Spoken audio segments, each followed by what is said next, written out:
So in our main event, Loki defeated AJ Styles and Jerry Lynn to become the second ever X Division champion. It's a very big surprise to me. On the watch along, Liam was like, has Loki ever been X Division champion? It's like, yes. Yes, he has. Many times. I don't want people to think it's a bit. Like, I really know nothing going into this. How did you not know Loki was X Division champion? I guess all the Loki stuff I watched, he just wasn't champion or competing for titles in. I guess.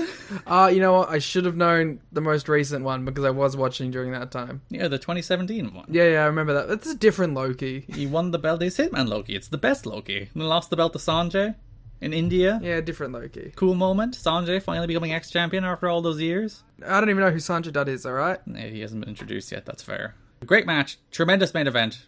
Oh, yeah, we didn't even talk about the match. Yeah, Chad was in this match. Right. Liam spent this entire match paying attention to Chad, but the match is actually tremendous. Yeah, I don't know a lot to say about this match because I was too focused on Chad.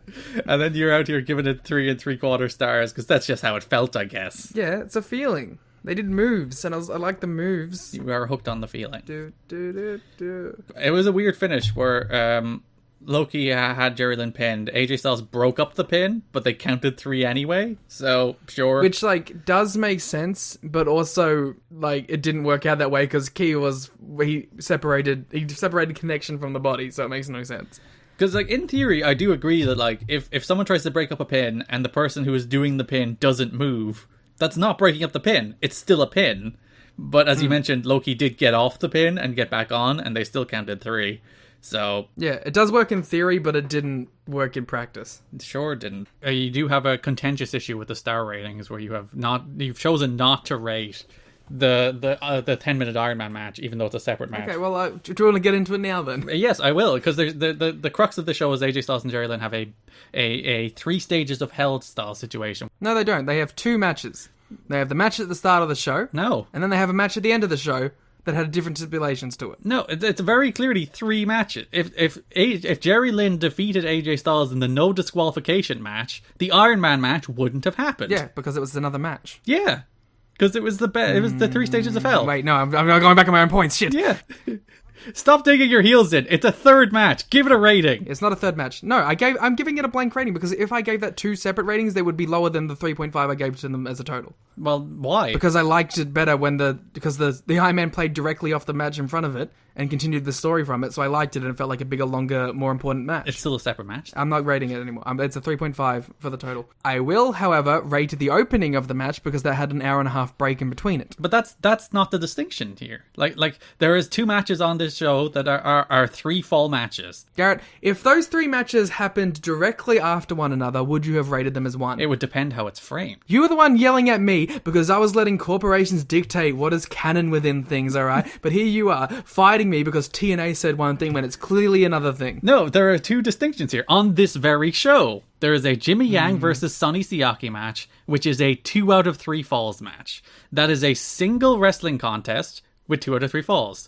As opposed to the Jerry Lynn, AJ Styles, which is a series of matches in which the winner of 2 wins the series. There was a Falls Count Anywhere match, which Jerry Lynn won. And then there was another match. There was a no disqualification match, which AJ Styles won. And there was a 10-minute Iron Man match, which ended in a draw. I'm not going to change my rating for this. To me, those last 2 matches, quotation marks, They continued a story, and the match, the second part of it was dependent on the first part of it. So I'm keeping it as 1 match to me because that makes more sense, and I liked it better when framed in that manner. Classic denial of facts. You hate to see it, folks. Facts don't care about feelings, Garrett. So that was the crux of the show. Honestly, I thought the matches kind of, not quite underwhelmed, but they were just good, as opposed to, like, when you expect Styles and Lynn wrestling for 45 minutes of a show, basically, you expect it to be a little better. But also, most of the wrestling is bad. So even if it's just good, it's better than most of the wrestling on these shows. That's true. And, like, because they tape these shows back to back, AJ Styles and Jerry Lynn did a Falls Count Anywhere match, a no DQ match, a 10-minute Iron Man match, and a triple ladder match, all on the same night. So those boys earned their payday that night. That was all to set up, basically. It was meant to be a number 1 contender series. It ended in a draw, which meant it set up a triple ladder match the next week. Good matches, not great matches, I would have said. I did like the Iron Man match. And as you mentioned, the way it was framed, they did a balls out no DQ match, tore the house down, beat the hell out of each other. AJ Styles hit a middle rope Styles clash onto a chair, I believe.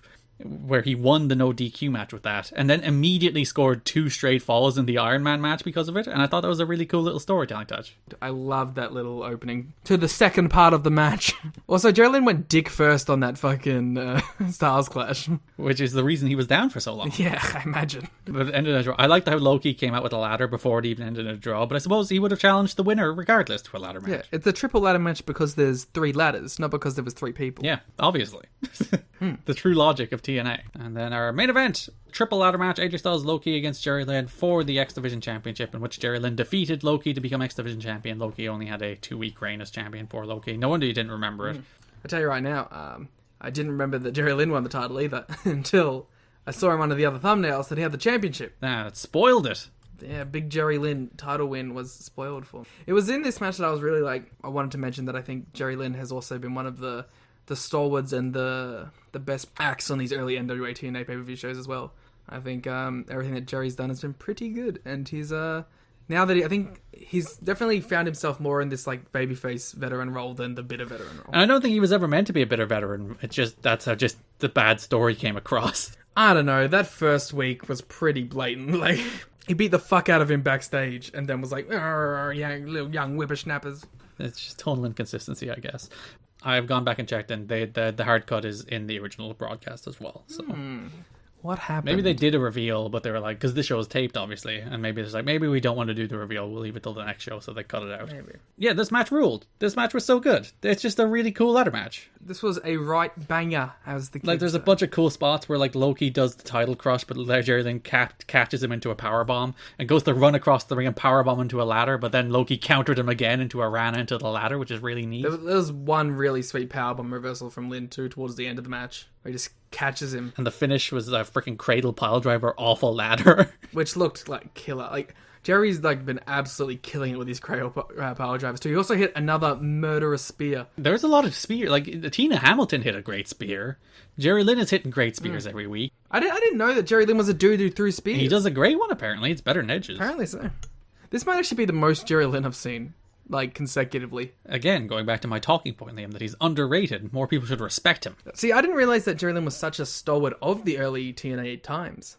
Which I think that's a dude whose name gets buried fairly easily. Well, he's called the pioneer of the X Division. Is he? Yeah, it's a thing. People literally called him for years the pioneer of the X Division. Well, fuck me, I guess. You gotta learn your TNA history. That's Liam. literally what I'm doing. That's true. I've roped you into this, the yeah, force here. okay, well then, fuck my point then. Jerry Lynch, wildly recognized as the fucking GOAT, I guess. No, you are right, though. He probably doesn't get the respect he deserves these days. And he should. He's a great wrestler, and people don't think of him as a great wrestler. I attest that we can no longer refer to Born in the USA, which is not the name of the song, as an AJ Styles theme. It is thoroughly a Jerry Lynn theme. Yes, it is settled in as Jerry's theme song. Because AJ got his good music. Yes. And this is the most AJ gear so far.